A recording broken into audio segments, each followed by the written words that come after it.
By Now, next song. Um, by Now is probably the most vulnerable I've ever felt while writing a song. And that's kind of weird for me, to be honest, because it's not really that hard for me to be vulnerable in ways that it's hard for other people to be vulnerable.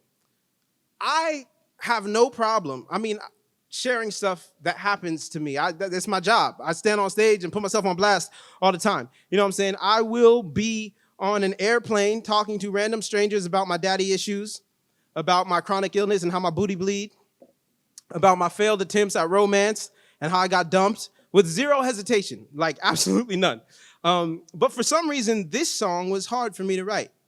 Admitting that I feel some type of way because I don't measure up to ideas of success that I don't even agree with was difficult for me.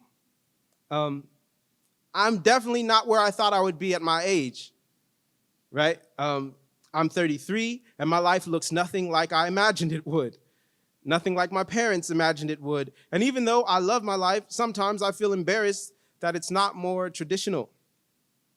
And hyper-independence is one of the most dangerous parts of toxic masculinity, and that's what By Now is about.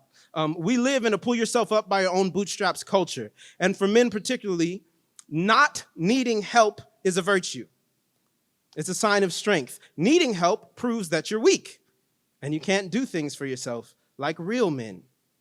On top of that, as a black man, I sometimes feel the pressure of stereotypes. America already tells me I'm good for nothing, looking for a handout, lazy, incapable, etc. And I want to prove everybody wrong, so much so that I don't ask for help when I need it sometimes.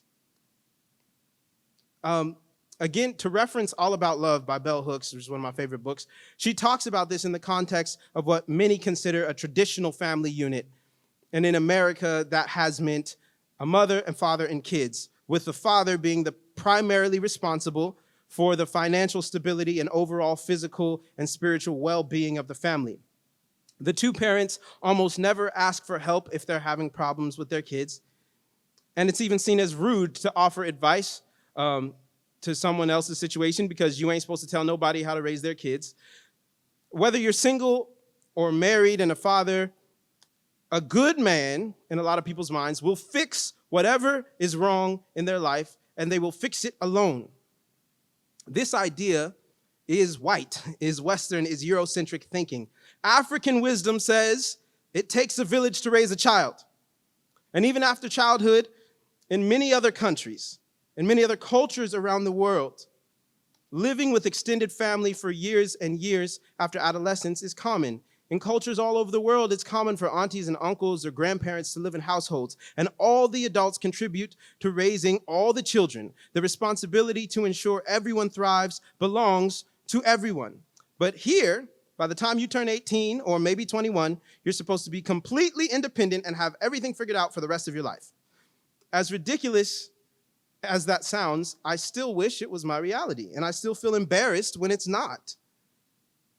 There is a shift in thinking, a way of living, a community structure that does not shame people for needing help, but by design seeks to identify and uplift anyone who is struggling. This is how things are supposed to be.